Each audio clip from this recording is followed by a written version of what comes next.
People, I'm here with Larry L. Thompson, author and actor. We are doing part two of See Mortal to Don. I welcome Death at the door. Welcome back, and I thank everybody for joining us again for the second time. Real quick, I just want to remind everybody that as of July the 11th, the time for the Deeva Show is going to be changing to 12 noon. So you're going to be able to listen to me while you're at work, in the middle of the day, while you're doing your thing and you need some kind of relaxation or a conversation. Um, you'll be able to listen to the Deeva Show. All right. You may not be able to do live while you're at work, but you'll be able to check out the Deeva Show. So we got a little Tupac going on in the background. Y'all ready and prepared. We're going to be talking about Larry's book, See Mortal to Don. I welcome Death at the door. And as soon as we finish this song, we're going to be really be getting into it. And hopefully you'll post some questions if you want to ask him some questions on his live, because I am not live on Facebook, but I'm live on YouTube. All right. Just because you ask me questions don't mean I'm gonna answer all of them, though. I know that's right. Got to buy the book.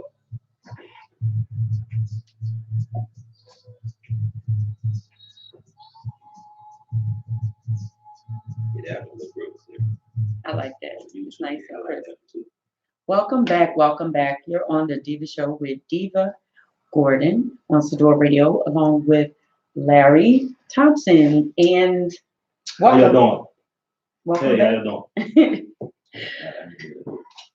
So we're going to be talking more about your book, See Mortal to Don. I welcome death at the door. Yes. Do you remember where we left off? Not really, but just shoot. All right. So What did you think about the book? Let's What- start there. What did you think about the book? it's a lot of things I thought about. Did you enjoy it? I enjoyed the book. Okay. I thoroughly enjoyed the book. I'm just going to tell y'all something y'all may not have known about Deeva. I love to write. I'm going to say it again. I love to write, and I will admit, and some people don't want to admit things, they don't want to be real, but I will admit I do not like to read. No. No. Oh. And I'm being honest and I'm being straightforward. I think part of the reason why I don't like to read is I didn't like to read is because, you know, I wear glasses and most times I wear contacts, but I have a little bit of a struggle. Mhm. My eyes start to tear up and I start to get, you know, irritated. So basically I'll start reading it, but if it doesn't keep my interest thoroughly and keep me turning the pages, I tune it out. I close the book and I keep it moving. So for me to jump out somewhere and say, oh, I'm going to buy that book, it really has to be interesting for me to read it page to page. So when you ask me if I enjoy the book, Yes. yes. Okay. I have a crazy schedule. Okay. And even with my crazy schedule, I finished your book in 2 days. That's what's up then. So, That's what I wanted. I wanted when you pick it up, you shouldn't put it down. and I didn't want to, and I was at work, and there was a couple of times I had to be redirected because I was into So the you book. can get your work done. Yeah, That's what's up. yeah. You know, That's a good thing. I'm just going to say, because it was a conversation that we had after I read the book, because what it was is that you came to a table read that I had for Witness. And prior to that, even though you were, you know, in the industry, you knew quite a few people that I know. Right. That was the first time I met you. Right. Well, that was the second time, but that was the first time. You didn't remember the first time. Right. Okay. All right. I didn't remember the first time. But the role that I casted you in is like I was totally unaware. And after reading the book, I was like, wow. Okay. And I think we talked about that a little bit. And I said, I'm not sure if I read the book first, if I would have casted you in that role. I don't know if I would have casted you in that role. And I guess, actually thought I was going to do Jean. That's what I thought I came for. Yes. You really, yes. This is true. This is true. And we work some things out Right. with different characters and character changes and things like that. But yeah, I remember we had a conversation because you thought that you was going to be reading for Gene. But the thing is, even though you didn't read for Gene, what you did do was absolutely phenomenal. So Well, I had fun. I had fun. I enjoyed it. I appreciate it. I do have to ask a question though. You said you're not going to answer all questions, but I will I'll do ask. my best to answer most of them. So when you and we're going to get back to the book because I'm asking that question and taking it back to the book.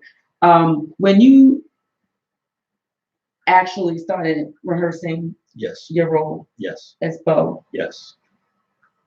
what thoughts did you have behind that in portraying that character at that time? Because I just looked at a clip that you had where you played the role of an officer. Yes. Yes. I played a police officer too. Hmm. So I guess I can ask, was there any, I guess, mindful controversy that you may have had or thought about when you were playing the role of an officer? And what are your thoughts when you were playing the role of the, how can I say, I'll just say it some the way some people depict it as the gangster. Okay. Well, going back to the book, if you do read the book, you'll see I talk about a bunch of different characters in the book. I talk about different guys that I saw, how I mimicked their style. They were black superheroes to me. They was the hustlers, the pimps, the hustlers, whores, drug dealers, and killers. They were my role models. I saw them. I mimicked the things that they did. A police officer and let's say a guy that's a boss or a guy that runs a company, they all have the same characteristic traits. You know, they all running business. They're all are people of authority. Like a police officer is a person of authority.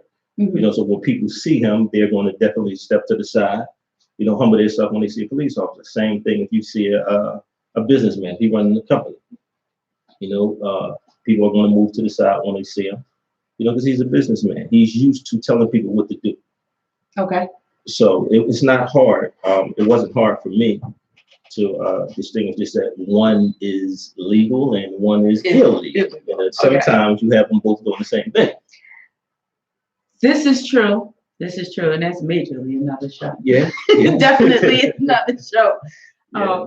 So in reviewing the book, and I'll say it kept my interest when you asked if I enjoyed the book. It kept my interest because throughout the book, you also had I don't know if you would call it poetry, spoken word, Right. that you were explaining some of the emotions that you were going through Right. at the time. And one of the things that stuck out to me is the title that you had of chapter 11 in your book. And what title is that? Bitterness builds character. Yes. Can you elaborate a little bit on that? Bitterness builds character. Well, you can be upset. You could be so upset about something that you take that and you build on it. I was at a place where I was told at that time when I wrote the book, I was at a place where I was told I would never come home. Told I was going to be there for at least I would be doing at least 20 years is what I was told. When you grow up, a lot of us are told that we're stupid, that we're ignorant, that we're dumb, we're never going to be anything. And that comes from that place. I said that I was going to prove everybody wrong. And in proving everybody wrong, I took what I was upset about and I built on it and made sure that I would be successful at it. You know, you put effort. I mean, it's about. I mean, effort is everything. You know, a lot of people give up because It's a lot of people that want to write a book. It's a lot of people that are told a lot of things that they can't do. And I'm just one of those guys that's like, I'm going to prove you wrong. You know, I wasn't supposed to be here, but I proved them wrong. Okay. You know? So bitterness builds character. I mean, that's basically what I'm talking about. I'm gonna. You just seen the boxing match Ruiz. Ruiz just knocked out Anthony Joshua. Okay. And it's that kind of situation where everybody looked at him and said he was fat. He couldn't do it. You know what I mean? Joshua was too big for him, but he proved him wrong. Everybody had to eat their words. You know? Underestimating people. Exactly. And I've been underestimated most of my life. And you know, and I was talking with my brother about your book and about your story. And when you were talking about when you decided to take your chances when Right. it came to your case, opposed to just playing out. Yes. That's just I look at that. That's an example of it. At the same time, Right. I guess for me, what was going through your mind, if you could explain, because I know you said it to me, when you was thinking about just taking your chances. Because I mean, and just like you say, uncertain tomorrows. What you were facing was a lot. Yeah, I mean, yeah. In chapter 10, he talks about uncertain. What was uncertain? You got to refresh my memory on this. It's been a minute since I read that. What I'm talking about? Uncertain tomorrows. I'm basically applying uncertain tomorrows when basically they wanted you to take a plea deal, which would give you a lot of time. Right. And you opted not to do that. Right. One person against a whole system. Yeah, but that's most of my life. You know, I can't see the file right here right now. It's what page is that? 124. It's on 124. Uh-huh. Well, I'm just going to say that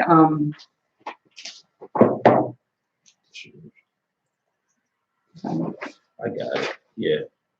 All right. But what you're talking about, as far as I wrote this book. I wrote this book when I was in prison. When I wrote this book, I had about 10 years in at the time that I wrote it, and I thought I was going to be in prison for at least 24 years. While in prison, I went to school.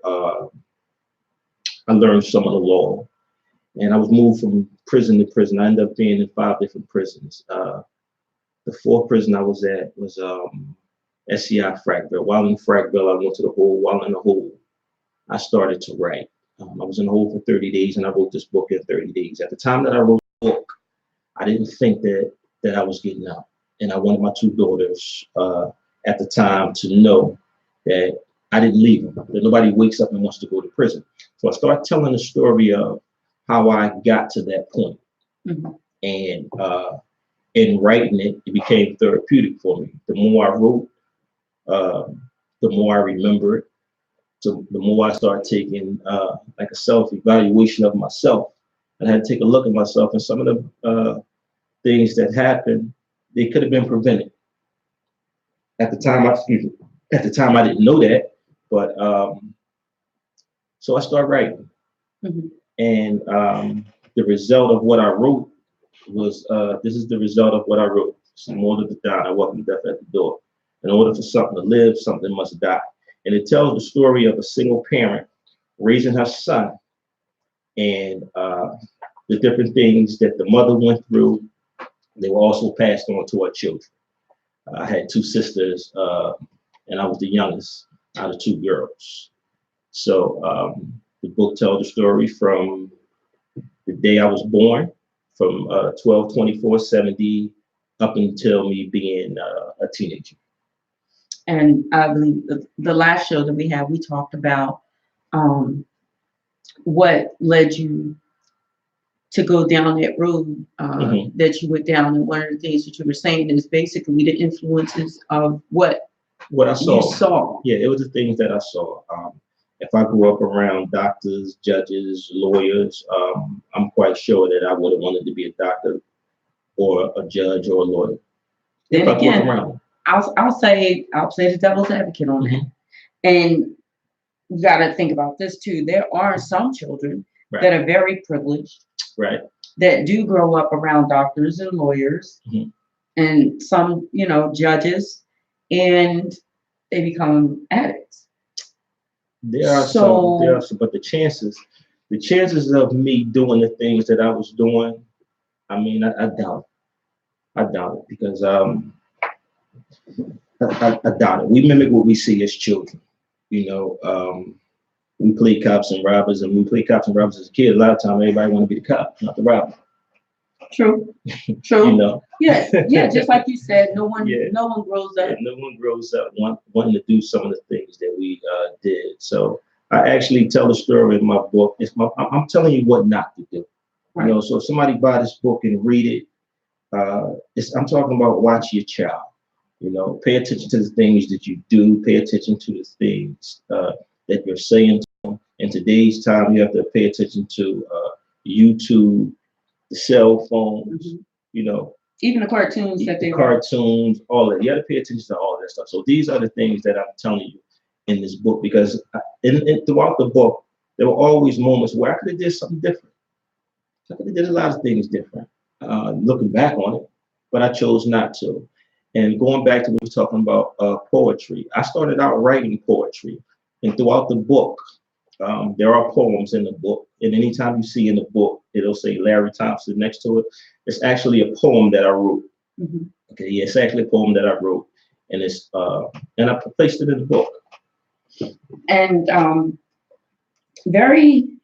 just going to say, like I said, in reading the book, very inspirational, as far as it's almost like you can feel and you can see what's taking place at at that moment in time. It kind of like takes you back, especially if born and raised in Philly, and if you're aware of the city, the different locations and everything. If you're unaware, a lot of these activities prior to incarceration took place in South Philly. Yes. And I don't know. For some reason, in my eyes, I see the 80s. The 80s as a different color. Mm-hmm. A different color. I guess like one of those Spike Lee movies. You know how they always start, and it shows the different vibrant colors in the area. I don't know. Maybe I'm speaking too much, but I'm just saying that's what I see. And when you started in the beginning, and you were talking about your mom and right. so forth, and then you were talking also about how she met your dad. And right. It's like I could visually see that. So I'm just saying to you all, when you get the book and you start to read, it's almost like reading a movie. So well, back to what you were saying, when I talk about in the book, that's actually not my father. I look at him as a stepfather. He was like the second male in my life. Okay. So I talk about her meeting him. My mother and father was already married before I was born, but they separated, and my mother and father divorced by the time I believe I was 2 years old. But the guy that I talk about in the book, his name is Cannon, and he was like the first role model after my father. So I do speak about him. I speak about how they met. As much knowledge I can gain of how they met, and my interpretation of their relationship. I did write about that. And so in the book, you talk about, and we mentioned this before, you talk about when you went to prison, when you would come home, you would have the struggle in doing the right thing and doing the wrong thing, and you went back and forth a couple of times. Yeah, I was in Glen Mills in the 80s. I went to Glen Mills in 89, and I speak about that in the book. Yeah, I talk about Glen Mills, coming home on home passes. Now, for you, at what point did you feel like, or you may not have felt like you were too deep until everything hit the fan? But at what point do you think that you were too deep to just turn away from it? Because when you first start doing things, it's new to you, it's fresh, it's interesting. Yeah. But at what point, at what age were you where you realized that there was just that's just what you want to be doing at that time, that you Well, were in pretty deep? I didn't think, that's just it. When you're young, you don't think past go. So at a young age, I thought that I probably would be doing this for the rest of my life. I didn't think that I would live past 18.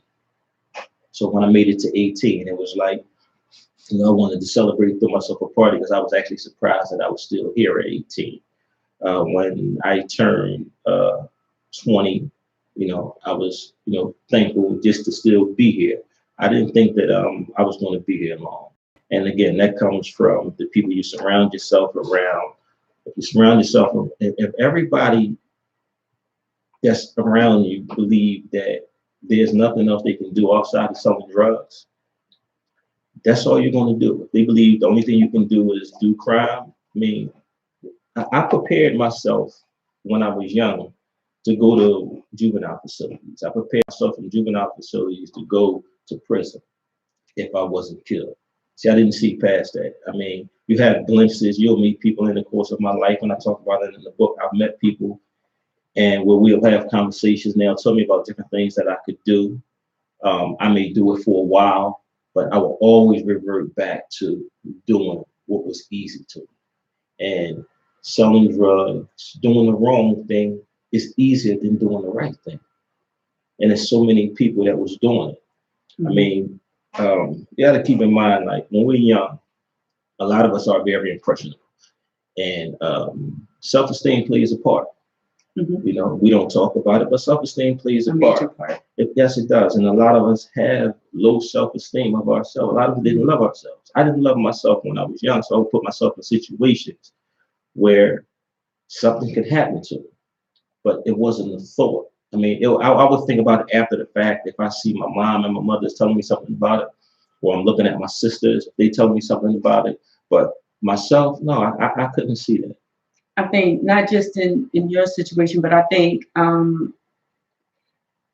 like thinking back on my life in my early 20s, and some of the places where I was and some of the things that I was doing, I never looked at danger either. Right. You don't, others around you see it. Just like, I talk to, of course, I talk to my youngest daughter. She's 21. And some of the things that she does and some of the places that she go, I'm like, oh, Right. just please be careful. She's like, oh, Mom, I'm good. I'm okay. And I'm like, but you don't understand the dangers out there. I think a lot of times we don't realize certain things until we It's too late. yeah. And that's the thing. Like today, some of the things that I did, a lot of things that I did as a youth, I wouldn't do today. A lot of places that I may have hung out, I wouldn't do today. I have children, so I worry about my children. I have all girls, so I worry about them. I think about them. I think about.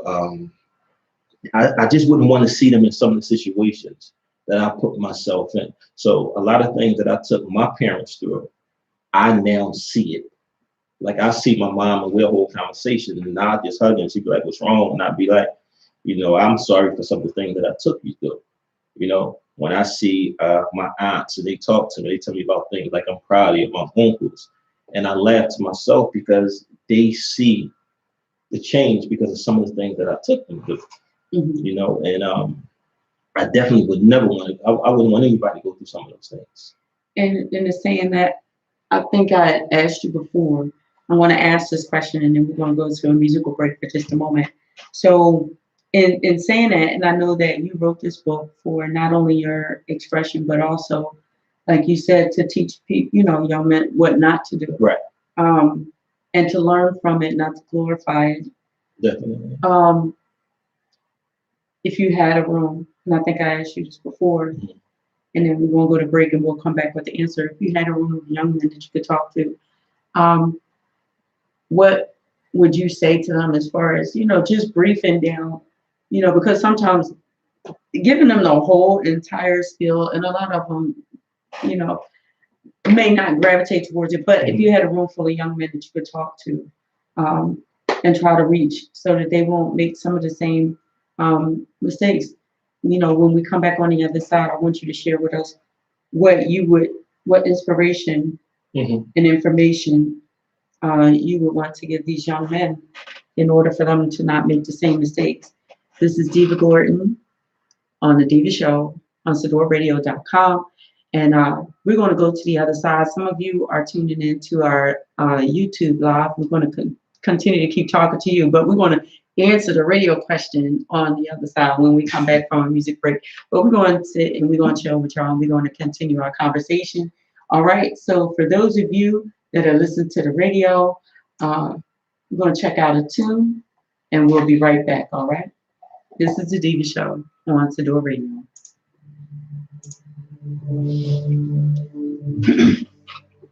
I know it was a couple of it was one of the poems that you wrote in here that I was just looking at the other night because I took the book to work and I'm trying to find it. Illusions of Time. I think it was That's another poem in here called Dearly Beloved. yes, I think that's That's it. Page that. that is on 78. Yeah. I remember that. So, all right.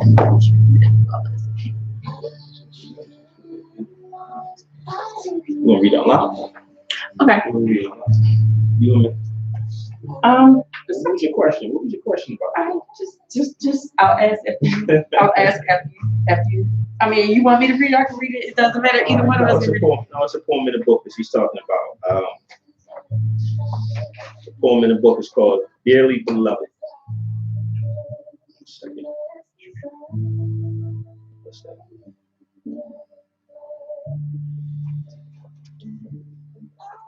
Dearly Beloved. Dearly Beloved, my thoughts are of you always. You are the happiness of my situation as well as the pain of my reality. You bring balance to a world desperately needing stability. I am at the threshold of life and death. It appears that I am doing better only to do very worse. I often wish not to feel, for my young heart has been hit hard repeatedly. My eyes have seen so much more than I am able to understand. I yearn to forget, however, the mind will not allow that. For me to see the world, my domain, through the veil is next to impossible. My soul cries out for release. The spirit begs for consolation. Dearly beloved, adored. Oh, were you in the hole when you were writing it? Yes. It sounds, I mean, in reading that, Yes, I was a hole. Yeah, I was in a just, hole. I don't know, it's a lot that's that's being said. And honestly, I think that a lot of young men may identify, Well, I'm quite sure they can. you know, You are the happiness of my situation as well as the pain of my reality. That alone, it's like it's talking about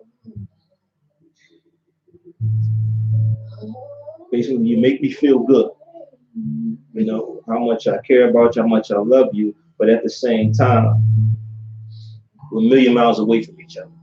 That's the reality of it. So just the thought of knowing that you want to be with somebody, be somewhere, and you can't. I mean, just shows how powerless you are. And when we're in prison, we are powerless. We don't have any control over anything. As much as we try, as much as we act as if we do, we don't have control over anything. I had children, I couldn't do anything but hold a conversation with them on the phone. If they feel like they don't want to talk to me, all they got to do is give the phone to somebody else. So, I mean, in this poem, I'm talking about all that. I'm not just talking about my children. I'm talking about the mother, I'm talking about the woman that I was seeing that stopped coming to visit. And I was getting ready to lean into some of those questions, because one of the things that we touched on the last time that you were here for the interview. We touched on the conversation where you and ladies, I'm just telling you, it keeps it very interesting with some of the I say doubts. Man, I was upset. I wrote this. I was angry. I ain't word it down. I was upset. No, You know, and you know what? But it wasn't like I said to you before. It wasn't over the top or Right. anything of that nature. But um, what I wanted to touch on is not so much the intimate parts, so to speak, but I would say I don't even want to say hustler mentality of it, but the whole idea that in that world, is there such thing as a stable relationship? Um, thing is, do we even know what a stable relationship is? You know, a lot of us come from dysfunctional homes. This is true. So because we came from a dysfunctional home, if we come from abuse, some of us believe that to show love was through abuse. You know, whether it be verbal or physical, whether it be the woman or the man. You know, so a lot of us didn't even know really what love was. I didn't find out what love was until I learned to love myself. And I learn to love myself in prison through re-educating myself. But man, my mom, listen, my mother used to send me a bunch of books to read, right, while I was in the prison because everybody left. Everybody, the gang left, the women left. And see that's what You a know, lot of these young men need to hear. Everybody left. The only person that was there that was consistent was my mother. Wasn't nobody else. And I'm not upset with anybody that wasn't there at this point in my life. But I mean, they weren't there. I mean, there were moments when they were. I mean, there was a time when all the women that I knew, I didn't see them for 5 years. And at this time, I didn't know I was only going to be in jail for 13 years. So I was going through it. But at the time, one thing about, I got a lot of blessings in prison. You know, like different guys that had sisters that was coming to visit them. And I would be in the visiting room with my mom. I would see them. They would see me. We would communicate. And they would start coming to visit me. You know, so I caught a few blessings that way. I met different women that was on visits, whether they were somebody's sister, somebody's cousin, or somebody that knew me and just happened to see me in the visiting room. And they said, look, next time I'm come up, I'm gonna call you out. So that for like 5 years. I mean, that's the way things had to be because my mother came to see me. My mother came to see me at least twice a month, and I was all the way in.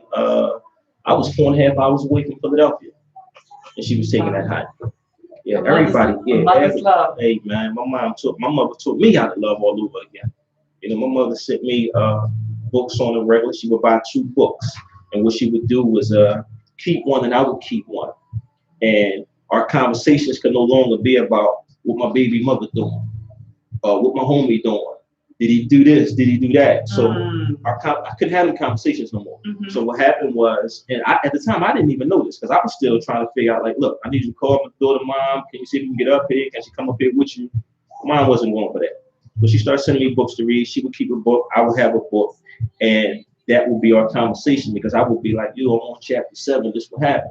She'd be talking to me about her book, like, oh, I'm on chapter 7 too. Well, don't tell me what happened because I didn't read it yet. So that became our visiting room conversation. And at the time, I didn't know what she was doing was changing the way I think. I mean, she was sending me books, Black Panther books, the girl Yana Van Zant. You know, she was sending me so many different books to read, and it was changing my way of thinking. I'm just going to say, that's awesome. And I'm going to reiterate on that. And that's probably how I start writing. Now that I think about it, that's probably, I mean, I know for sure that's how I start writing, from reading all those books. We're back with the Deeva Show on SadoraRadio.com. We are talking with Zariel Thompson. He is the author of See Mortal, the Don. I welcome death at the door. Now, for something to live, something must die.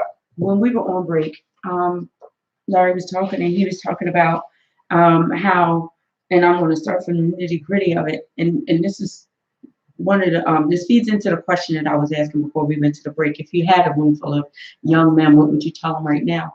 Um, One of the things that he mentioned while we were communicating and we were on break is the fact that after a while, females that he knew stopped coming. Everybody stopped. People in the game, stopped coming. The Wasn't homies nobody stopped looking out. coming. Wasn't nobody doing anything. And Nobody did anything. one of the things that a lot of young men of today talk about is my homie this, my homie that. But in actuality, that goes away. Yeah, they leave. I mean, when you go to prison, pretty much you're there by yourself. If you have somebody in your family that you're close with, if they stay, that's a blessing.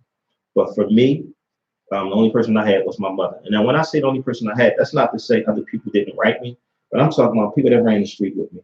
Women that I slept with, women that ran around with me, they lived their life. It was over. I mean, when I was in prison, I didn't see some of them for 5 years at a time. My mother was the only one there. But the best thing about just having my mother there was I had to grow up. I had to take responsibility. I had to basically man up and say that girl ain't coming up here no more. Opposed to me just keep asking how she's doing, getting on the phone and sending all these letters. That wasn't happening. I'm just going to say, and how a lot of times the conversation goes, "Hey, can you call so and so on the?" Oh, that was my conversation. That was my conversation. That was definitely my conversation. I used to be like, "Can you three-way call?" I remember one time asking my sister to three-way call. My sister is no longer here. Her name was Beverly. She's no longer here, but Beverly was like my second mother. And I asked her to three-way call. Long story short, she three-ways the call for me, right? When she three-way the call, I'm talking to the young lady on the phone. So I'm like, yeah, can you come up here to visit me? You know what I mean? I need to see you. I miss you, so forth and so on. And my sister was supposed to put the phone down. So I don't know if she put the phone down. She held onto the phone. The girl was like, I don't know if I can come. And she taking me through all these different changes. So my sister busts in and I'm like, yo, what the hell are you doing begging this bitch about coming to see you? Oh, wow. Right? So I'm like, oh, what are you doing? You know what I mean? You don't do that. So I'm on the phone arguing with my sister about disrespecting the chick that I'm begging to come see me. Mm-hmm. But at the same time, my sister, like, when you start doing that, you ain't never begged nobody to do nothing in your life. And you ain't gonna start. So she hangs up on the girl. Me and her have a few words, you know what I mean? Wow. She bangs on me. Look, you ain't gotta call him no more, right? Oh, wow. But I mean, once I thought about what she was saying, mm-hmm. that wasn't me. You know what I mean? Now I'm being somebody that I wasn't supposed to be anyway. So I mean, I got a few hard lessons and I had to learn fast. And I made it my business, right? And I made it my business to say I will never in my life again beg somebody to come and visit me. Like that was one of the turning points. You understand what I'm saying? Mm-hmm. So I mean, I just had to realize, look, if people want to be in your life, they're gonna be in your life. When I was running around doing the stuff that I was doing, I made my bed. I had to lay in it. And again, with the books that my mother was sending me to read, you know what I mean? Yeah, with the books that my mother was sending me to read, it was taking up a lot of my time. And again, what she was doing was changing my way of thinking. And that was the start of me being able not to just be in prison, I could actually see outside of the prison, because I would dive into a book and no matter what was going on, I still started thinking about, okay, you have to concentrate on getting out, not being here thinking you're going to be here for the rest of your life. Right. So that became my mindset. And for 13 years plus, my mother sent me books to read. And through some of the books that I would read, I would laugh about. And I would sit down and write some poetry. I would write like little short stories. And over time, I just start, picking up a pattern where I was able to, I would read the things that they wrote, pretty much say, I could do the same thing. But at the time, I wasn't saying it. I went to the hole, and while in the hole, I just started writing about my life. And when writing about my life, this is what came out. I actually, this actually wasn't the title of the book. I wrote a poem called A Small Candlelight Between the Darkness. It was a poem that I wrote. So I sent the poem out, and the poem was a part of the book. At the time, this was just papers. I sent it out. My mom read it. My sisters read it. I had a guy that was next door to me. He was in a hole. He was next door to me in the cell, and I would slide him over stuff to read. And he read it, and he sent it back. And when he sent back what he read, he drew a picture. And I actually had a picture on my chest. I actually put it on my chest. And the title of the poem was called "Small Candle Light Between the Darkness." And this was the actual picture that he drew, but it was in color. My mom actually took that and put it on her book cover. It's called Small Candle Light Between the Darkness. And that was the name of the poem. But that's another book. That's another story. I was going to say, right? Wow, that's another book, and that's another story. But yeah, my mom used to send me so many books to read, man. And I know you mentioned one of them was Ayanna Van Zandt. Ayanna Van Zandt. Yeah. Listen, I'm just going to say this. Sometimes I watch her show, right. And I'm just going to say, not everybody's life is perfect. And I've thought about going on there for you know, a major situation. Right. But sometimes you got to ask yourself, are you ready to look in the mirror? You know, if you're not ready to look in the mirror, if you're not ready to make certain moves and certain corrections. Right. But sometimes, just as you know, what's happened with you, you have life situations that force you to make a change and force you to make some differences. But Ayanna Van Zandt was one of the books that she sent you, and you also spoke about some of the Black Panther books as well. But I'm going to bring you back to a question that I asked before we went to break. What? So if you had a room full of young men that you wanted to speak to in reference to, I guess, summarizing some things that you've been to give them inspiration and to hope and knowledge and understanding that there's a better life out there. Because honestly, some young men, they don't realize that there's something else out there because that's all they know. Just like, you know, in Witnessing the young man in the stage production of Witness, it's like he was kind of like born into the situation. Not everybody is born into the situation, but with some people, that's all they know. They only know their neighborhood. They don't go out of the neighborhood. So if you had a room with some young men and giving them inspiration, what do you think would be the most powerful thing that you could say to them to possibly help them to make a change? And if you were them then? When I listen. Right. I don't know. I may have listened. It probably depends on the person that's talking. I don't know. I couldn't tell you. But yes, I do sit and talk to the youth from time to time. I have. And I tell them the truth. I tell them about basically the only thing will happen if you're out there hustling, you're going to jail, you're going to die. You know, it's a poem that I actually wrote that's in the book. Did you read this? You remember reading this? Yeah, in the book on page 190. On 190, I say y'all got to get the book so y'all can read it. This is just an excerpt of it. I was needing shit, and yet I still couldn't smell it. I felt alone, as if nothing really mattered. I thought back on a poem I once read in the book. Those words vibrated in my head. Illusions of time. Time ain't real. Can you hold it, touch it, smell it, feel it, caress it, make love to it? Losing time, holding time, waiting for the right time. Motherfuckers is always stuck in time. Doing time, killing time. Suckers always blaming time. Next time I'm gonna do this. Next time I'm gonna do that. Seize the damn time. I was born just in time to suffer a long time. I searched for time, longed for time, yet it's not enough time. Our time was cut short. I look to see you again sometime. I'm running against time. Almost out of time. What is the limit of time? Time ain't real. Time ain't real. Time ain't real. It's by Larry Thompson. And what I'm saying in that is, when you ask me, what would I tell them? You can't get back time. I can't get back that 13 years. I can't get back them 2 years as a juvenile. When it's gone, it's over. I didn't see my father for 13 years when I was in prison. When I came home, we rebuilt the relationship. And I think my father was gone within that 6 years, he was gone. When I came home, my older sister, Beverly, Uh, my sister, I came home 2005. My sister passed away 2009.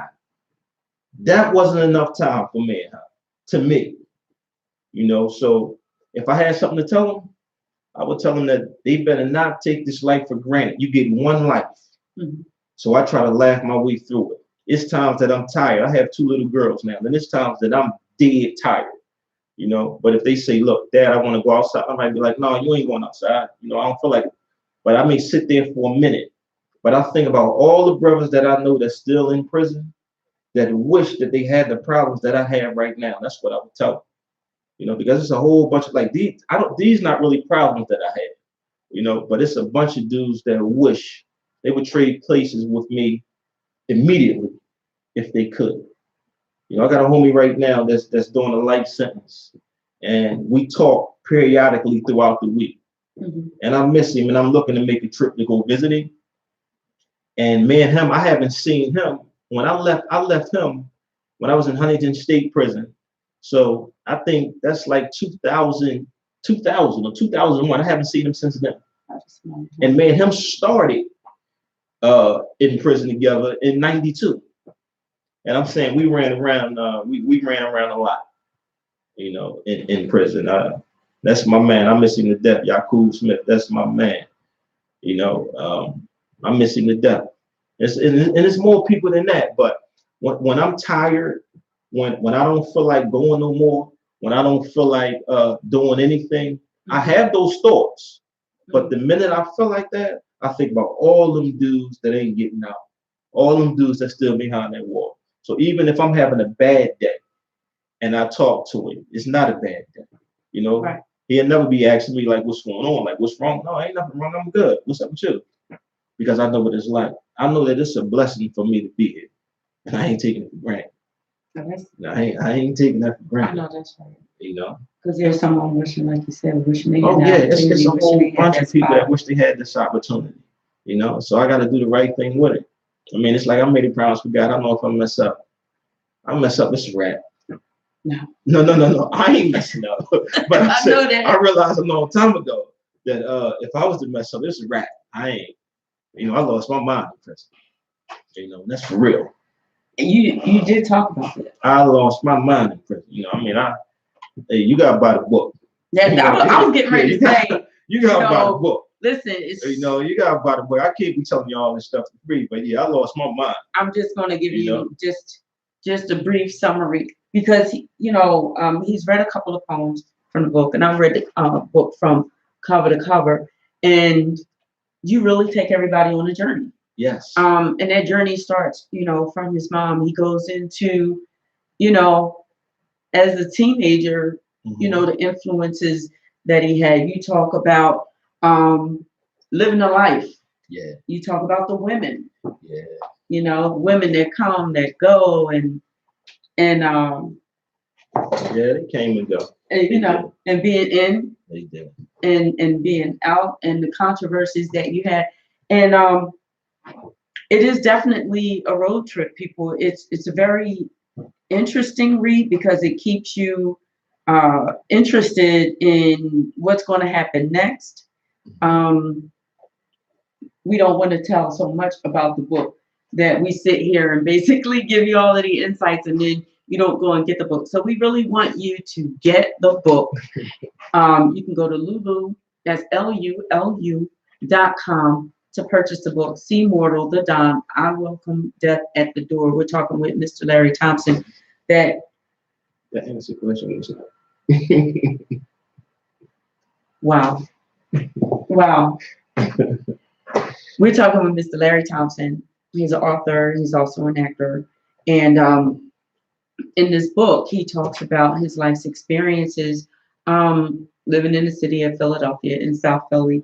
Some of the things that took place in his life that landed him actually in prison, completing 13 long years.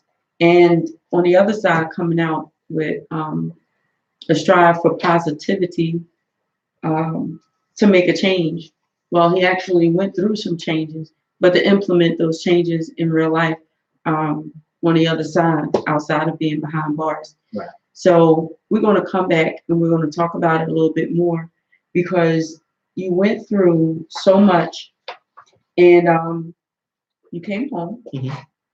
And I guess for me, I want to ask you, and we'll come back to it on the other side.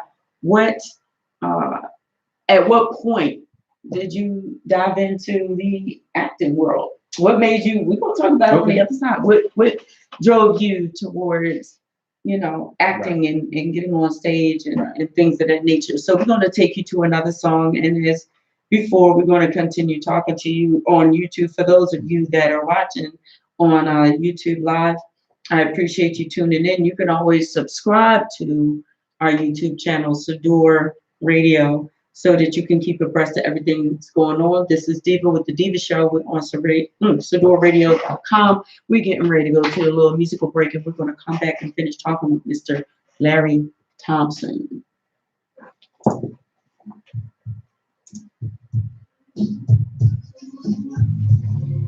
Got that purpose in the eye. Bragging with you, bitches. No, I ain't forget.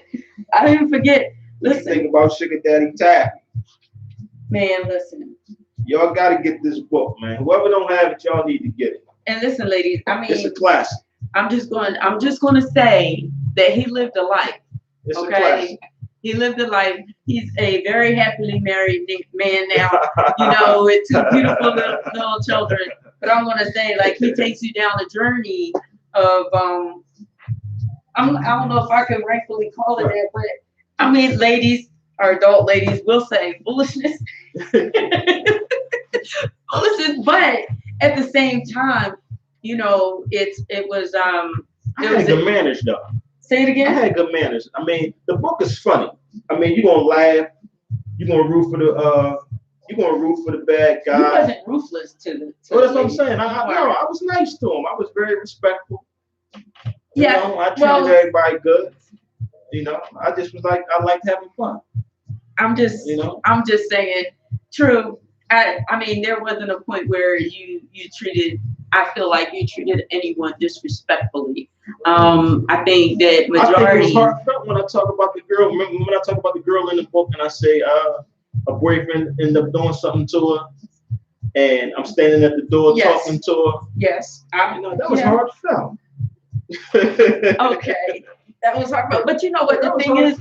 Well, I will say that majority of the women that was in here, it seemed, because of course we have to realize this is coming from your eyes, right? And your hands and your writing. Well, my hands was right. But I mean, in that day and age, they were willing to be where they were anyway. Yeah. I mean, even to the day, even some of those young ladies that I mentioned in the book, I can say we all good today. Like if I see them, I mean, all of them are genuinely happy to see that I'm home. Mm-hmm. They support. If I'm in a play, they'll support. Whether it's come to a play, whether it's pass on some information to come see me in a play, they've all been supportive. They've all been good. I didn't end up with any of them though. Well, I mean, see, this is the thing. Yeah, I didn't end up with any. I'm just going to say this. They was living their life while I was in prison. Yeah, they was living. Yeah, they was living their life when I was in prison. Ain't nobody wait for Larry. You know what? You sound a little bitter. No, I ain't bitter. Okay. Well, I mean, the thing is that 9 out of 10 it's just my thoughts. Mm-hmm. Just my thoughts that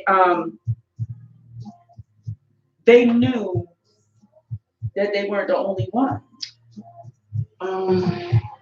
Because at what point did you understand what I'm saying? When I was with them, they was the only one. When I was with them, they was the only one. You know what? Wow. Ladies, when did I you was hear with that? them, they was the only one. If I was with them, they was the only one when we was together. That's crazy. No, but you know what? That's the mentality of a lot.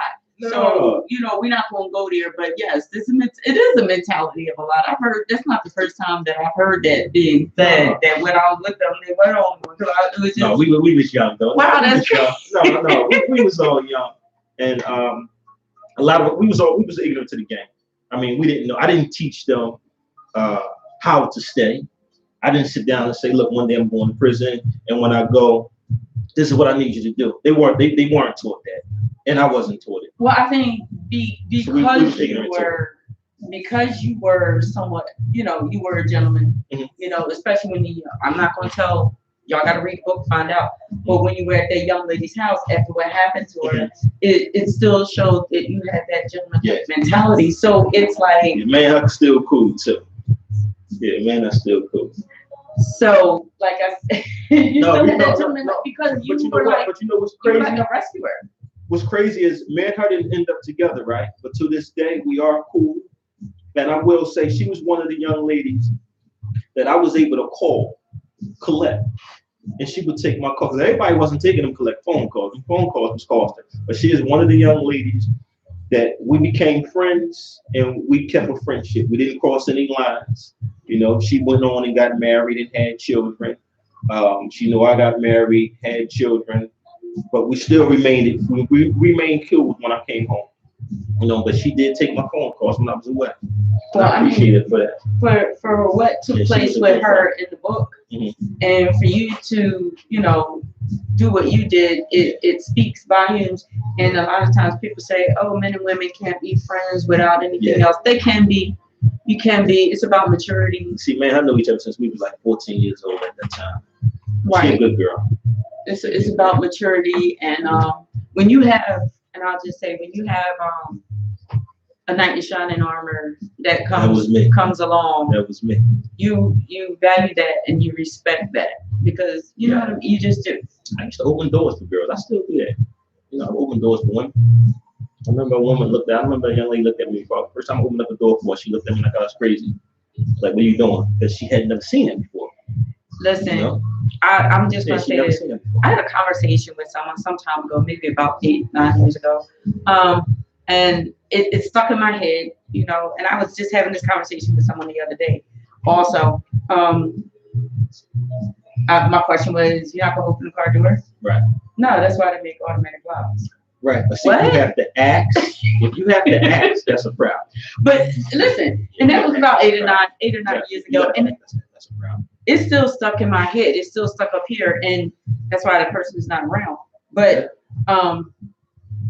that's the mentality of a lot. Like, see, a lot of us didn't know. But see, the thing is this now. Today, if a guy don't know today, I blame him. If a woman don't know today, I blame her. Because you have so much technology. Whatever it is you don't know, you can go on YouTube to find out. yeah, but that's something that's homegrown. That's something It is homegrown. That's something your parent It's kind of instills in homegrown. you. You should be taught about. You can see it in a movie. Well, you're Yeah. absolutely You right can about see it that. in a movie now. You know? And listen, Look, buy the book. If you don't know how to be a gentleman, buy the book. I can teach you how to be a gentleman.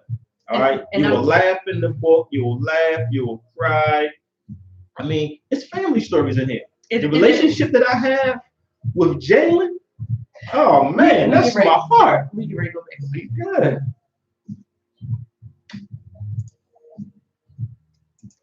You are back to the Deeva Show, SadorRadio.com. We're here talking to Larry L. Thompson. He is the author of See Mortal to Dawn. I welcome Death at the Door. Where we left off is we were just talking, and like you said, there's some family stories in the book. There are some, and that's why I said to you all, like, it's a page turner. There are some family, it's family dialogue that goes on here, because you do have some comedic moments in here with your cousin.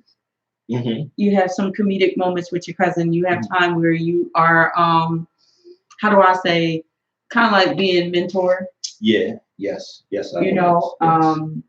Teaching him some things of what he should do. Right. Right. As a young man. Right. In the book, I have in the book. So you knew. Mm-hmm. Yeah. Well, see, the thing is, you always know when it comes to somebody else. So it's like, do as I say, not as I do. And we learn that. I mean, if you have a younger sibling and you out doing something you're not supposed to do, the minute you see your sibling doing it, you're like, oh, what you doing? Because you look at them as just being so innocent. And it was more of a thing like that. My younger cousin, I think he was at least, he's at least 4 years younger than me. Okay. He's no longer here today. He got murdered in, I believe, 99. When he got murdered, I was incarcerated at the time. And in the story, and throughout the book, I talk about a character named Jalen, and Jalen is based on the relationship that I shared with him. He was very special to me, dear to my heart, and it tells the story of how we grew up, and we do have some funny moments. Yeah, we definitely have some funny moments. And he was the first person that actually called me C Mortal. My attribute is Kasim, and when they just started calling me C Mortal, he watched this the vampire movie, The Lost Boys, and they were talking about the immortals, and he just started calling me C Mortal, and I was like, Black Superman at the time, like he could do no wrong, and I would have him around me. We would laugh. I mean, I just would have him with me. We would do so many different things. And one of the things in the book I talk about, I would say to him, don't do some of the things that you see me do. You know, he had brothers, and they would also preach the same thing to him.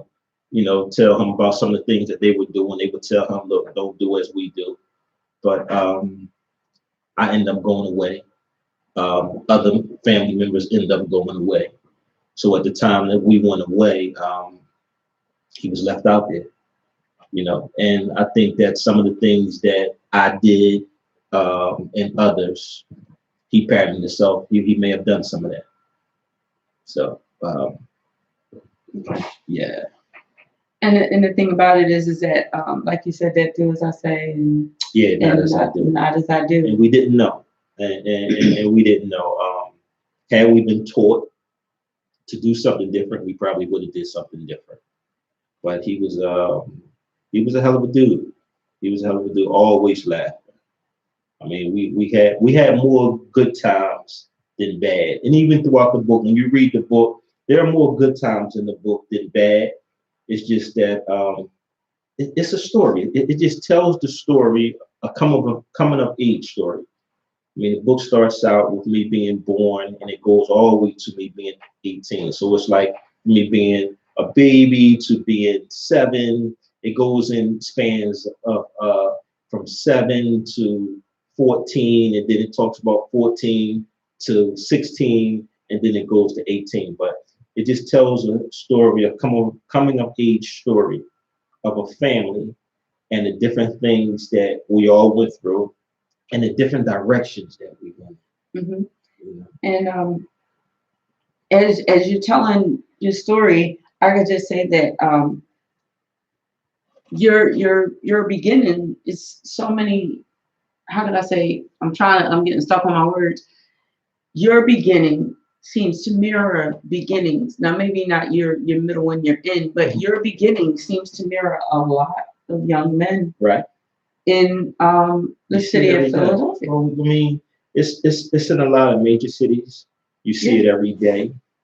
There are always things that we can do different, but it's just that you have to be in the right situation. You have to have the right person around you to show you something different. Because I don't think that even the young guys that's out here today, some of the things that they're doing, if they can do something different, I believe they would. But it has to be something that's going to replace what they're doing. Correct. You can't just tell a guy don't sell drugs no more, and now he can't feed his family. What is he to do? Right. Like I'm at work. When I work now, they'll say I work for the city. So I'm working for the city. We clean the sewers, the inlets, and people are saying stuff like people always throwing trash down there. I hate when people do that. They should stop doing it. And I remember looking at the young lady saying, what do you mean? She was like, they shouldn't be throwing stuff down there. I said, well, if they don't throw stuff down there, I'm gonna be out of a job. If I'm out of a job, the crime rate is gonna go up. So she looking at me like, huh? I said, so I need y'all to keep throwing trash down there. And she looking at me like I'm crazy, but that's the reality of it. Right. You know, if I didn't work for the city, I would be doing plays. I mean, you know what I mean? I would have, if I wasn't doing plays and working for the city, what else is there for me to do? Wow. I can act like I could sing, but I can't say. And But I can sometimes, act like it. but you know what? In reality, sometimes people don't think that way. Like, you know, They the have to bottom think line that is way. if I'm not doing this, you know Man, what I'm saying? listen, This is my job. they And, have to you know do what I mean? something. You know, a young man has to have something to do. A man without hope has nothing. A lot of young men have to have a reason to be. You know what I mean? If he don't have anything that he's able to bring in, you know, he's not going to feel worthy. In the book, my mother was a single parent. I'm watching her struggle, and I talk about that in the book. All right, even if I'm 6 years old, talking about being a man at 6, you know, and I couldn't do anything, but I'm talking about, look, I ain't never gonna let nobody hurt you again at 6. You know, I went years thinking that something was wrong with me at 6 because I wasn't able to protect my mother.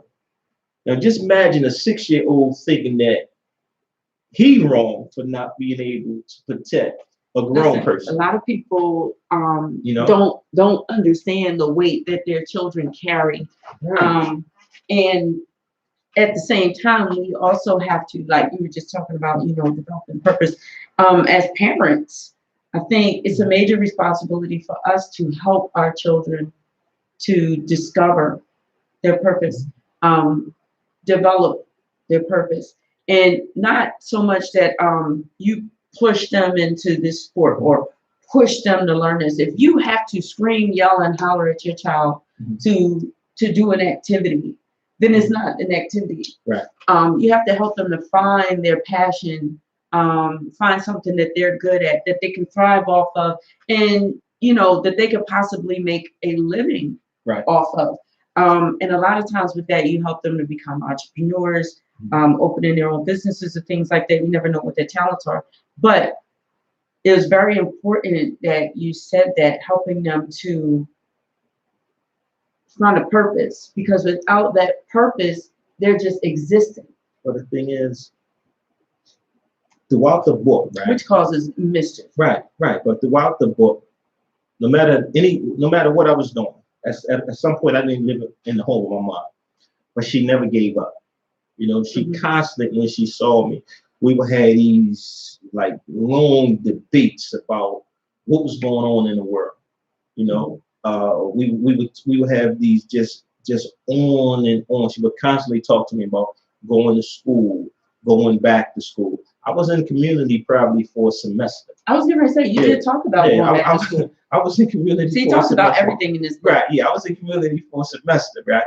And at the time, I had a girlfriend, and we was living in an apartment. And I remember coming home. I would come home from community college. I would come home from community college, and the guy would still be on the block. He was on the block getting it. And I would go in the house, and I would try looking at books and talking to her, and I could just look out the window, and I could see everything that was going on. And over time, I was like, look, this ain't getting it. You know, it was calling me. I mean, it was calling me. I had bills I thought that I had, you know, bills to pay, things that I needed to do. And I talk about that in the book. In the book, I think I talk about it and I break it down even more as to how I actually stopped going to college and dove right back into the game. But I mean, at the end of the day, it was about money. But we all start out hustling. Basically, we say we're going to take care of, make life better for our family, for our mothers. 9 times out of 10, we come from a single parent home. We try and make it a little bit easier for our mothers, but not thinking that how can we make it easier for her by going out selling drugs? Because the only thing it is a band-aid. Because sooner or later, any money that you gave to your parent throughout your selling drugs, and I'm not saying that parents was taking the money, but I'm saying anything that you did for your parent, whether it was buy gifts, TVs, whatever it was you may have bought, all that flips back around because eventually you get locked up if you don't get killed. So what happens is all that stuff you may have bought in that short amount of time, now basically she giving it back by accepting all the collect phone calls. And a lot of us don't have a lot of time out hustling. I stayed on the street for 3 years and sold drugs. 3 years end up being 13 years. It doesn't balance out. It doesn't. It does not balance out. I remember calling home, and Police beat me up before, and I talk about that in the book. Police beat me up before, and they beat me up real bad, and I end up going to prison later. And while in prison, the case gets settled. So when the case gets settled, they tell you, we need you to sign these papers for the money and all of this. Mm-hmm. So I remember they sent me the papers for the money, and I looked at it, made a Xerox copy of it, right? Made 2 copies, signed one, sent it back, telling them my mother has rights over all of that. Mm-hmm. So whatever money y'all want to give me, give it to her. So I called my mom and told her, look, these people gonna get with you. You know what I mean? You can have all the money. So she was like, why? I said, I'm gonna be here for a long time, and I'm gonna be using that phone. So I don't need the money. Do whatever you want to do with it, because I am gonna be calling your house. She was like, you don't want nothing? I said, I'm good. It's nothing that you can give me. I want to go home. I can't go home. I don't need anything. So she was like, I said, listen, the only thing I need is a TV and a couple of dollars on my books. I don't want anything else. The rest of it, keep it, because I'm gonna be here for a minute. The second copy, what I did was sign that and sent that to a young lady and said, I'm gonna return all this money over to you. All right, because I was trying to get a visit. So I said, I'm turning all this money over to you. So you can start coming to see me. All right. So then I ended up calling the lawyer and telling him, he was like, yo, this girl called me trying to see. I told her to sign and send it back. She tried to backdoor me and call him. But I had already called him. He said, look, this young lady called me talking about you sending her some money. What is she talking about? I said, you ain't telling nothing? He said, no, I ain't telling anything. I said, all right, don't worry about it then. So I told her, you know what I mean? Listen, come on up. All the money gonna go to you, so forth and so on. But after about 3 visits, she realized that money wasn't coming. Oh, wow. Yeah, after about 3 visits, she realized that money wasn't coming. She ain't gonna come back. Ladies, do y'all hear this? Do y'all hear this? I'm just saying this book tells a lot. And the thing about it is that, it's not just men that are in the game these days. It's females. Females are in the game too. Yeah. But there are a lot of females that, just like, this young lady, they're along for the ride. So when we talk about, your journey, and we talk about, young men, there's a lot of young ladies that need to understand that that life is not the right life. Yeah, and that's what I want. That's what I want my daughters to know. That and I think that's the flip side of it. By me having all girls, anything that I may have done, Mm-hmm. like I get to see it now by having all girls. I I'm was very thinking about that. Yeah, I'm very protective of my girls, and I see that now. I don't want them to mess with the guy like me. The guy that I was. I want them to mess with, this Larry. You know what I mean? This Larry right here, yeah, this the Larry you want. But the old Larry, I'd be like, nah, you don't want to talk. No. Well, I'm just going to say that, daddy's girls, my dad was very overprotective of me for years and years and years. And yeah, that's me. But the thing is that you have to let them breathe. But as long as you continue to keep showing them the example of what a good man is and how he's supposed to treat a young lady, right, then, it's something that they'll recognize, so that when some young man decides to approach them in the wrong manner, they'll be like, no. So it's kind of I was thinking about that when I was reading it, and all the women that you had in your life and everything. I was like, I didn't have a lot of women. Stop it. It wasn't a lot of women. And let me to reiterate on something. My mom ain't take money from me. All right. My mom was not a part of my illegal lifestyle. Okay, and definitely need to put that disclaimer in there, because that was one of the things that was in the stage production of Witness, is that no, my mom wasn't. Yeah, but in my book, when you read the book, you'll see the kind of mother that I had, the things that she would talk about to me in the book, and to influence you and promote change through reading the books and everything. That's awesome, because one thing about my mom actually has a whole blueprint, right? I didn't see it at that time, but she has a whole blueprint on, like, she already had a plan, like, my son ain't gonna die in jail.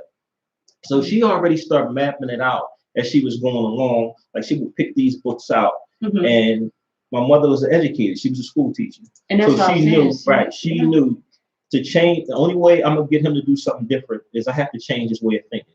To change his way of thinking, I have to re-educate him, and that's what was happening. You know, it took.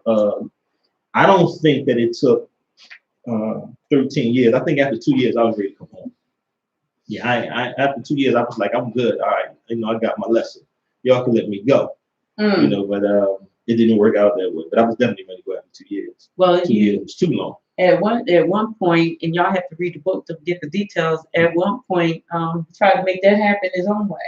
Yeah, But y'all- definitely. I try. But y'all got to read the book to find out I tried. what he did to try to Yeah. make it on his Yeah. own terms of what Yeah. he was going to do about that situation. So I'm getting ready to take y'all to another musical break. Time is just ticking. Oh my goodness, is it really 7:32 already? Yeah. It seems like we just got here and just got started. This is happening again. I'm going to go to a break. We're going to come back on the other side. We are talking to Larry L. Thompson, the author of See Mortal, the Don. I welcome death at the door. In order for something to live, something must die. And we didn't talk about What? the answer to the What question. was the question? What got you into the arts and acting? Oh, okay. Yeah, we get on that. All right. Okay. So we're going to listen to some Charlie.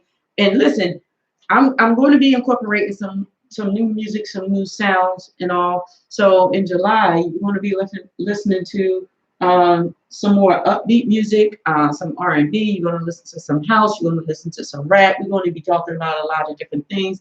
So keep in mind, July 11th, the show is going to be moving to a new time at 12 noon to 2 p.m. So just make a note of it.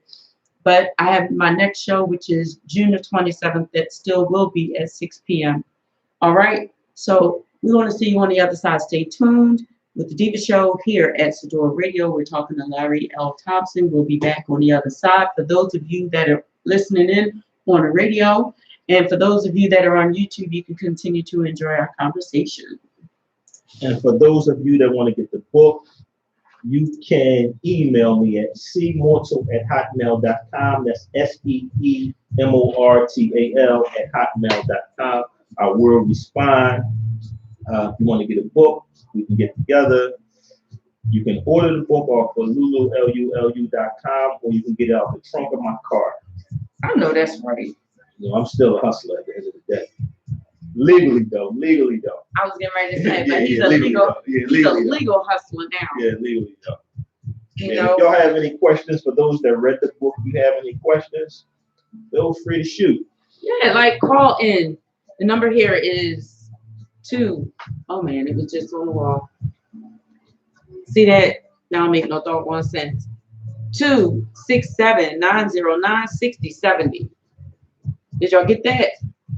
267-909-6070. So you can call in and ask any questions that you want to ask. Like he said, doesn't mean that he's going to answer them all, but you are free to give us a call so that you can ask Mr. Larry You can L. ask me Thompson some questions. questions. You can tell me what you thought about the book for those that have the book. It's a good buy. Listen, I'm just going to be honest with you. Like I said before, I'm not, don't get me wrong, when I tell y'all that I don't like to read, I'm not saying that I'm ignorant or illiterate. What I'm saying to you is You that like to read the good stuff. I only like, You I only like to good read the stuff. good stuff. It has to keep me engulfed. It has to keep me in You tune. got to touch the emotion. Or my eyes start watering. I start getting a headache, and I just shut the book and be like, all right, that's enough. I start reading the same sentence 2 or 3 times. Right. And that didn't happen here. I just wanted to keep turning the page. He goes from talking about, childhood to also teenage incarceration. Yes. Because you were incarcerated at Glen Mills. Yeah. You know? Stop, man. Listen, they just shut down Glen Mills. Yeah. Well, you see what I wrote about it that happened in Glen Mills, right? Yes. Yeah. Yes. It got crazy. And believe it or not, it's quite a few people that I know that are, doing some things about that whole That was situation. my first, and the thing is, you could be in the street and think you know some things, right? But that was my actually first experience.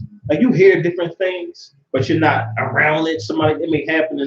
But when that happened, I capitalized off the moment, because all that I was feeling, I made it appear as if it was a good thing for me. But what it was it gave me a chance to release everything that I wanted to. You know what I mean? I wasn't I mean, from outside looking in, they say, yeah, you was helping do, but at the same time, I was angry.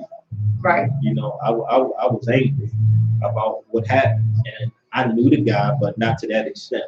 Right. But yeah, that was like, I mean, I think all of us there at that time was like, okay, wow, like you hear about these things, but you're not around it.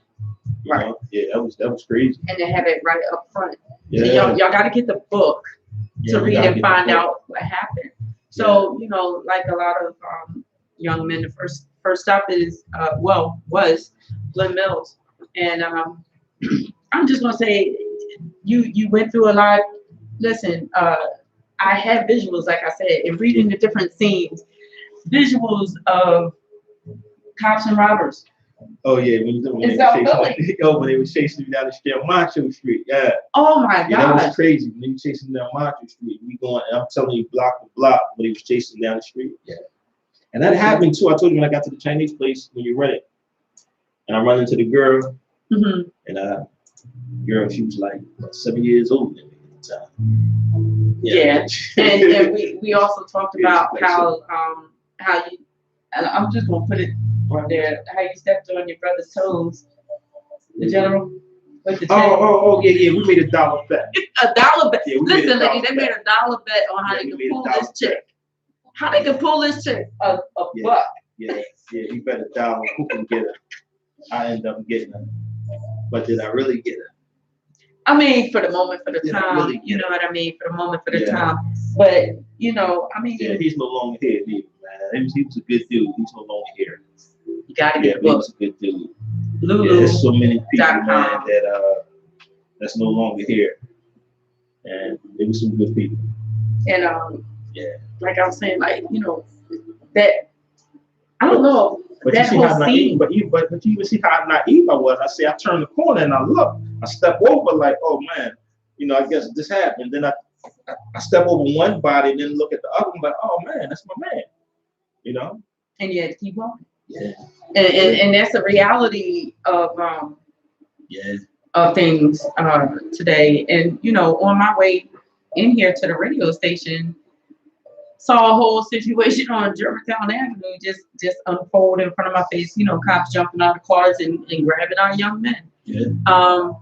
You know, the cycle continues. And one of the things that I always told my children when I was a teenager, I was hearing the same conversations from my parents that I was giving to my kids. As far as don't do this and don't do that. You want to do this and you want to do that. And as far as like staying in school and so forth and so on. Now, when I was a teenager and I was hearing it from my dad and I was hearing it from my mom, I didn't want to hear it. I'm like, yeah, all right, well, you know, whatever. I'm just going to school. It's no big deal. And, you know, it is a big deal. And I realized as an adult raising my children, I found myself, I said I was never going to be my parent. Right. Let's see what The cycle continued. I want to be becoming my parents. And unfortunately, I mean, that's one cycle. Right. But, you know, the cycle of the streets is the same. let's see, even going back to school, people have to remember is school is not just to go from the first grade to 12th grade. School actually prepares you for life. You know what I mean? It teaches you about getting up on time. It teaches you about sitting, paying attention. You know what I mean? Getting used to being in places and doing different things. It gives you life skills. And that's why it's so You know, important that's to why select it's the important. correct school and teachers that you Yeah. have influencing your children. That's major and that's important. You want to ask me about how I got into acting, right? Yes. Okay. Growing up, my mother used to put on plays growing up. Okay. Yeah, my mom used to put on plays. So she used to have us doing, she would write something, have us doing these little skits, plays, different things like that. And in churches or recreation centers, she would do all these things to keep us busy. I went to Settlement Music School as a youth. So I learned to play the drums, the piano. We're on Sador Radio. Yeah, I learned to play the drums, the piano. I went to Settlement Music School. So my mother would put on plays and put on shows. So I always knew something about it. Growing up, we was always acting. I mean, just in the house acting. I mean, if somebody breaks something, then your mom come in and say, who broke it? I'm gonna be the first one to say, I don't know. You know, and I'm gonna put my best face on. So whoever said it first, it's on the one that don't know what's happening. And it was like I said, it was three of us in the house. So I was always acting, always being extra, being the only boy in the house. And as time went on, I moved away from it, dived into the street. Well, then again, I didn't move away from it because I was acting probably. I probably was acting all my life then, because I had to be more than one person. When I was with my mother and my sisters, I was my sister's little brother, and I was my mother's son, Larry. And when I'm in the street, I'm on some other shit. Mhm. So I mean, that's acting. It's acting. It is. It's acting. So and you get good at it. Mhm. And you can get so good that you play the part so good that you start believing your own shit. What's the first production that The first production that I did when I came home, had put the book together, and I needed the book to be a film. So I said, I'm gonna start doing shows, or I'm gonna get into acting so I could be around. I thought the only thing I had to do was get into acting, run into some people, pass them the book. I will never look back. Went to a few. I took some acting classes at Temple. After I came out of acting classes at Temple, they had an audition for Why Black Men Cheat. Mhm. So I get a call back saying, come to this audition. I goes on the audition of Why Black Men Cheat. Nervous, don't know, what I'm supposed to be doing. Thinking they're gonna pass me a piece of paper to do a cold read. The guy sits me down, we start talking. His name was Priest Cephas. We sit down, we start talking, and he asked me a little bit about myself. I tell him about myself. I had my book in my hand because my goal is to pass the book on. Mm-hmm. So he tell me about the book. He asked some questions. Right there, boom, we start improv. So we going back and forth improv, and we improving for, I'm gonna say, for about maybe 8 to 10 minutes. Mm-hmm. So the people that's sitting around waiting on an audition, they're stopping doing what they're doing to watch us do this improv. And at this time, I'm in Wilmington, Delaware. I went all the way to Wilmington, Delaware for this audition. So we going back and forth on improv. We going back and forth. And I guess it was good. Mm-hmm. So it was so good that they liked it and they thought we actually was doing a scene. So, he was like, look, come back. I want you to come back. He said, if I didn't put you on the show, is there anything else you're interested in doing? So I was like, well, look, at this point, yeah, I don't mind. If you got something else for me, cool. If not, don't worry about it. At this time, I'm unemployed. I'm not working. Okay. So since I'm not working, I have all the time in the world. Mm-hmm. So my sister had just passed away. So I'm not working. My sister just passed away. So I'm still grieving from my older sister passing away. So he calls me back. He calls me, can you come back up? I comes back, do a new audition, and he's like, I want you to be in the play. I said, what you want me to do? He said, don't worry about it. I'm gonna have some play. I want you to be a cop. So the name of the production was Why Black Men Cheat. And the guy that wrote it was Priest Cephas. Now he goes by Priest Tyre is what he go by. So the first show that I actually did was at the Marion Theater. Oh, wow. Yeah, that was the first show. Now, I come from the street, being in the street, running around, hustling and all this. I'm telling him every day, what's my lines, man? You gonna give me some people so I don't know my lines? He's like, don't worry about it, man. You're gonna be all right. Don't worry about it. You're gonna be all right. And every day we talking. Every day we coming out promoting the show. So at the time we promoting the show, let's say he may have had maybe a quarter of the Marion Theater, maybe a quarter, a little bit less than a quarter was sold the tickets, right? So now he pushing, he got to get these tickets out and all that. So I'm seeing him every day and I'm talking. So I'm like, listen, man, we can run through the whole Philly, run through the hood and all that. So we running in and out of all the different projects throughout Philadelphia. I'm running into dudes that was in the street hustling. They see me, yo, what you doing? I'm saying, look, I'm doing the play now. They're like, what you mean doing the play? You just came home. I'm like, look, I'm doing the show, man. Want you buy these tickets? Even if you don't come, want you buy these tickets? What you doing? I'm like, man, I'm gonna be in this play. They don't believe me, but we going every day. We going out pushing these tickets. Mm-hmm. I remember one time we went up North Philly. We in Harrison Projects. Mm-hmm. We in Harrison Projects. Damn near the whole projects bought all these tickets. He looking at me because he can't believe it. Because at this point, he's thinking he ain't gonna get no return on his money if he don't get people to buy these tickets for the show. And we end up selling it out. Wow. We ended up selling out the show. The name of the show was Why Black Men Cheat. And I ended up being a cop in the show. And I remember when he had a turning stage. And I remember sitting on the stage, and when they turned the stage and I came out, because people didn't know I was going to be a police officer. So when they turned the stage and I come out, I never forget, man. This girl was like, "I love you, Larry." Oh man, the feeling that I felt when she said it, I was nervous, but I was like, damn, like this is for real, you know. And I never looked back. I ended up being on tour. Matter of fact, my cousin Dot, she on here right now. My cousin Dot ended up helping me sell out all these tickets when we was in Harrison Projects. Her, a couple of my cousins, I'm saying they must have got everybody that was in that area to buy these tickets. Wow. No exaggeration. That's love. Yeah, yeah. And like I said, when they turned the stage and I came out, I ended up being a police officer, and everybody laughing like, "How you in the plane? You a cop? Like you in the street? How you in the plane?" I'm like, "Man, I ain't doing that no more." But it was an amazing ride for me, and I did that for about 2 years straight, and I actually learned how to direct. We was man was together every day, so I'm learning to act. He's a good actor. I learned to act. He taught me how to build the stage. At the time I was actually doing this play, my wife was doing the play, and at the time she was my wife. I didn't know her, but I met her. You know, we talked, and we just like used to have like little small conversation, you know, throughout the show. And as time went on, we developed a friendship. And I was seeing somebody prior to that. She was probably seeing somebody prior to that. But as time went on, we developed a friendship, and our friendship grew from friendship into a relationship. And today, she's blessed to have me as a husband. I know that's right. Yeah, And so, see, it's always a blessing to yeah. be friends first, people. Yeah. You say that all we the was time. definitely friends first. Yeah, we was friends first. That's a beautiful thing. Yeah, that And was the first show that I did. Why Black Men Cheat? so, let me see. And you said 2005. I came home 2005. My first time I did a show was I think 2008. I think it was 2008. Yeah, I think it was 2008 because I came in 2005.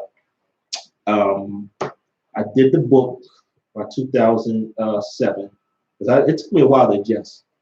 I mean, I don't know. You talked about that before. Yeah, it took me a minute to adjust. I mean, from the outside looking in, people probably was like, you know, he cool, he got himself together and all that. But it took me a minute. Yeah, it really took me a minute because it was times that I would go out the door and I would be like I can't carry a gun anymore. And it took me, you know, I wasn't supposed to be carrying a gun anyway, but I was like, damn, I can't carry a gun. How do you be outside without carrying a gun? You know what I mean? Because to me, life had changed. Wow. And I came straight home and had my daughter with me. And at the time, my daughter was 14. And I used to have her with me, but I'm like, what if something happened when she's around? You know, and then when I would see other guys that I ran around with, I would see them and we would talk. And I'm still looking like, you know, things are still moving fast, you know, because part of me is like, yeah, I need some money. I want some money again. But I'm looking at this 14-year-old little girl that I need to take care of. And then I have my mom, you know what I mean? Her expectations is I'm going to have my son come home, all I've been through. I won't even be here, you know, and everybody put their stuff on you, you know, and at times you feeling like, you know, you don't know what to do. I'm grateful that I was able to stay the course. I made mistakes. I mean, you know, I made mistakes in the course of it. I did some things that I'm grateful I'm still here. I think that there's some understanding, a certain level of understanding that some need to have when a person has done like a long stretch and they're just coming home. And like you said, you know, the expectation is tough, and that's It's what tough. pressures many. But even though I wouldn't change it, my situation was a unique situation. Whereas a lot of times you come home after doing a lot of time, they send you to a halfway house. They sent me straight home, and that was their fuck up. They sent me home hoping that I was going to fail and come back because, you know, you think I had tried to escape from prison. I used to fight the guards while I was in prison. On paper, I looked like an asshole. So their thing was when I was leaving, yeah, he gonna end up coming back because we know he hasn't really changed. He just want to make parole. So by sending me straight home, I was afraid, I was nervous, but my daughter, my mother, my sisters, like they held me down. Like they really held me down. There was times when I may have wanted to do something or may wanted to go somewhere, but I could always look. I can't go too far because I got a 14-year-old that I have to take care of. It wasn't like I came home, my mom said, okay, you home, your daughter's here. Go ahead and do what you want to do. I'm gonna take care of the daughter. Like not all, but some grandmothers do that. My mom was like, okay, your daughter's here, cool, but that's still your responsibility. Right. You see what I mean? And that helped. I mean, it was going to be my responsibility anyway, but she let me know that your daughter's here. That's your job to take care of. And I kept my daughter with me for as long as I possibly could. You know, but it took me about for me to actually be outside and be comfortable to be outside by myself and go, you know, different places. I'm gonna say it probably took me about 7 years, 7 to 8 years for me actually to be comfortable. Like I would go out and you would see me, be like, you see me by myself, but it didn't mean that I was comfortable. You know what I mean? But it took about 7, 8 years. You talked about being around crowds. Oh yeah, I remember being in that. I came home and my cousin had a bar, at like 38. I think his bar was at 38 and Styles. And I'm standing outside talking to my cousin. I'm standing outside. I'm in the bar talking to him. So while we're in the bar talking and everything, I got a nice car. I had this car at the time. So I had a nice car at the time. You know what I mean? I'm dressing, you know, the part. I'm looking like everything is cool. So we inside the bar and we talking, and I can't hear him. So I'm like, yo, man, there's too many fucking people there. Why you talking? I can't hear you. So he like, idiot, it's a bar. You know what I mean? It's a bar. It's a game one. You know, he's like, so my whole thing I'm saying to say, like, I was like, I got to come outside. Like, I didn't feel comfortable being inside the small space. You know what I mean? I didn't know all those new faces. It was like some things still used to move too fast for me.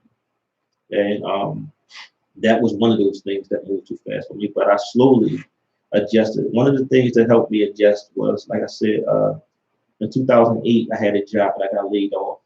So when I got a job. When I came home, my cousin got me a job 2 weeks after I was home. He got me a job. So that took up a lot of time because I was always working.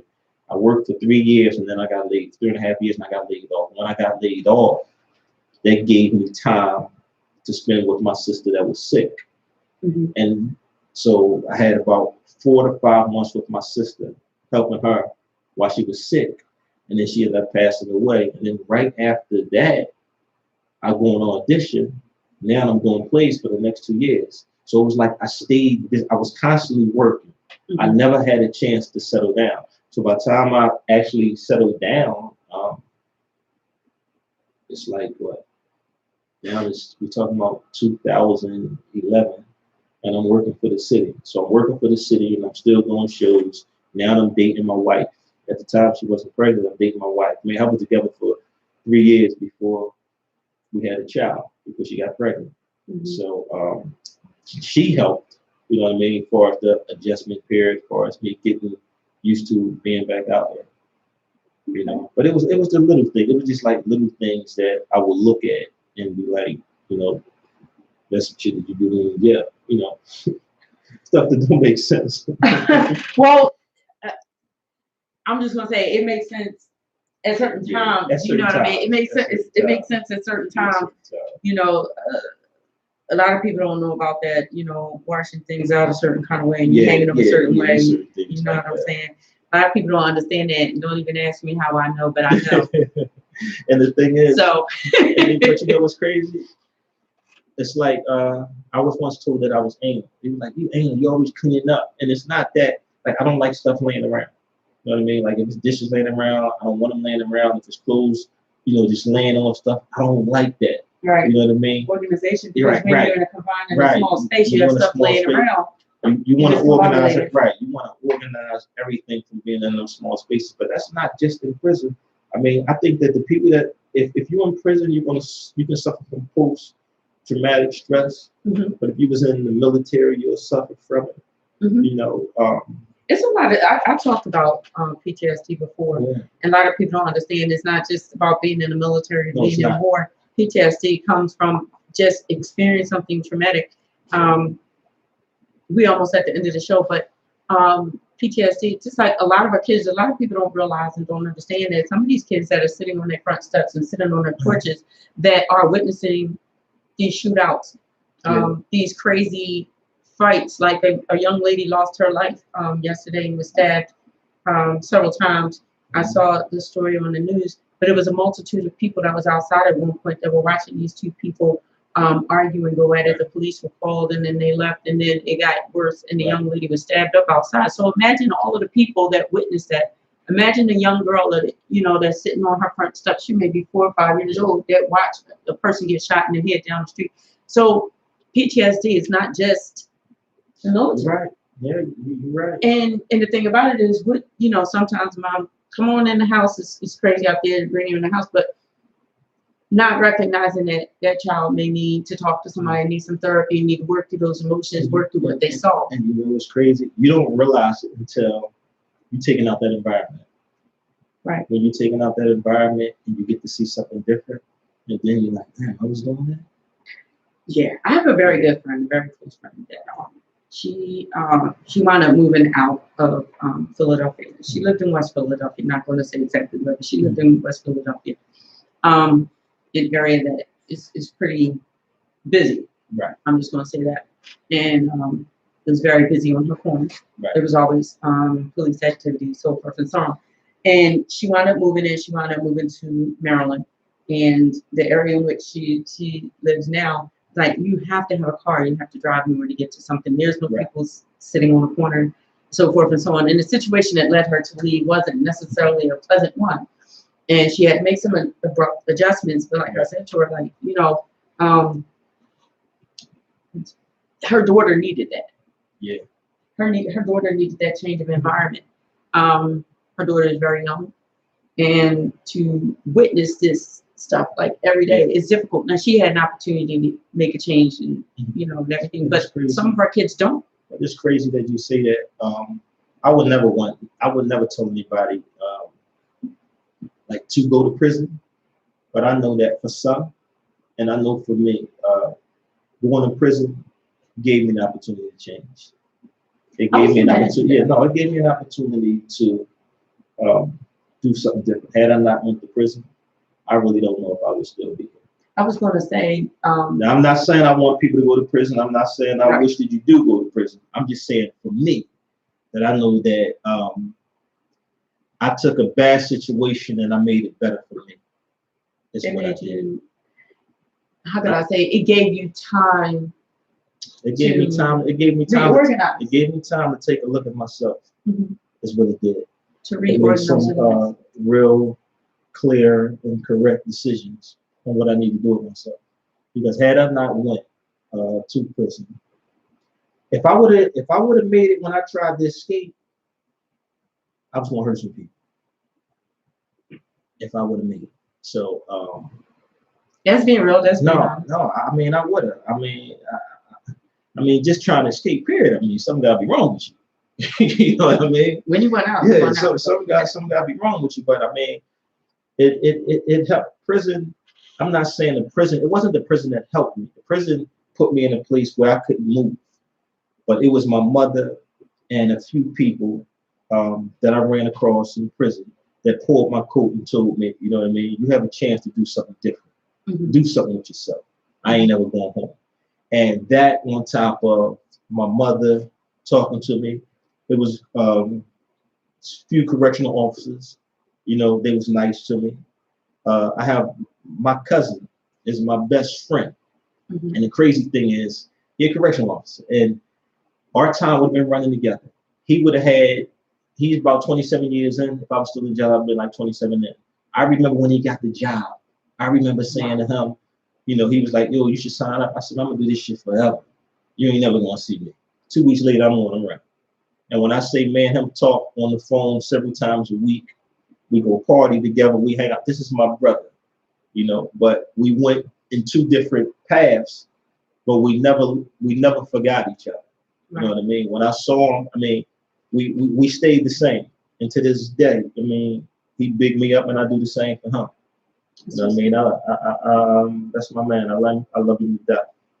You know? So we're coming to a conclusion with the Deeva Show. I hope that everyone tuned in and enjoyed the show. You can check us out on Facebook Live.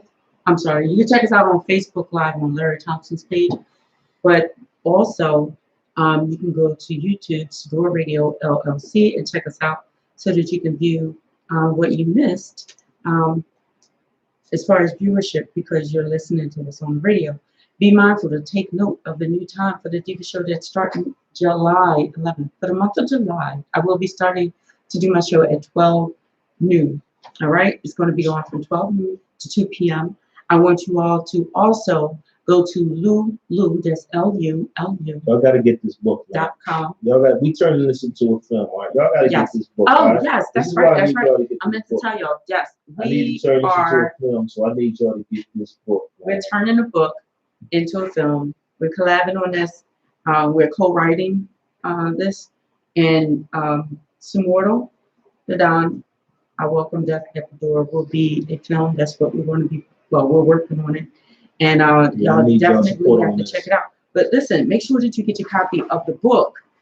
Getting your copy of the book is going to allow you an opportunity to get an insight to get the preview to what the film is going to be like. Yes. And listen, I'm trying to tell you, action-packed, number one, some love stories. I don't let you down. I don't let you down. Get it. You're going to like it. All right. So, again, is there anything else you want to say in closing? No, I appreciate it. I appreciate everybody for tuning in. Deeva, I appreciate it, being on the radio. I look to be on here some more. You know, we could talk about other things. Like I said, I don't have no problem talking to the youth. If there's somebody that I can help, I'm willing to do that. I mean, change is good. Definitely. Change is definitely good, and I'm for it. I'm trying to show you can do something different. Everybody that come home don't go back to prison. This is true. This is true. Yeah. And I'm just saying this is definitely true. And you got some good brothers that's coming home and that's staying home. There's a lot of positive things that's going on with guys that's coming out of prison. That's not on the news. The news not showing that. But it's a lot of us out here that's doing the right thing. So this is the Deeva Show. I'm about to tune out. Just make sure that you tune in June the 27th at 6 p.m.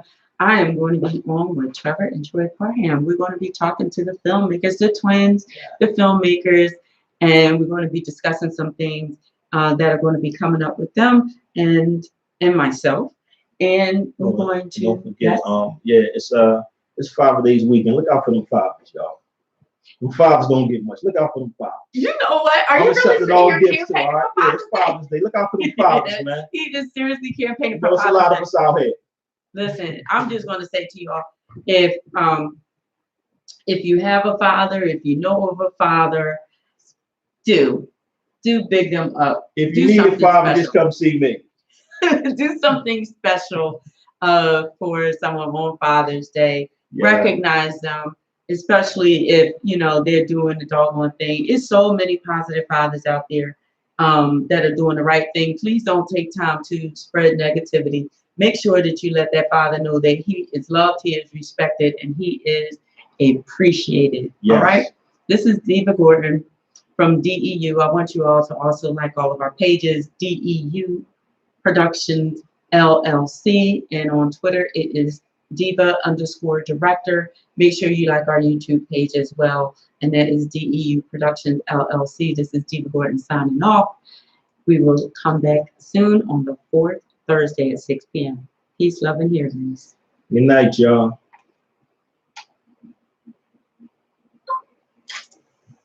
All right. So.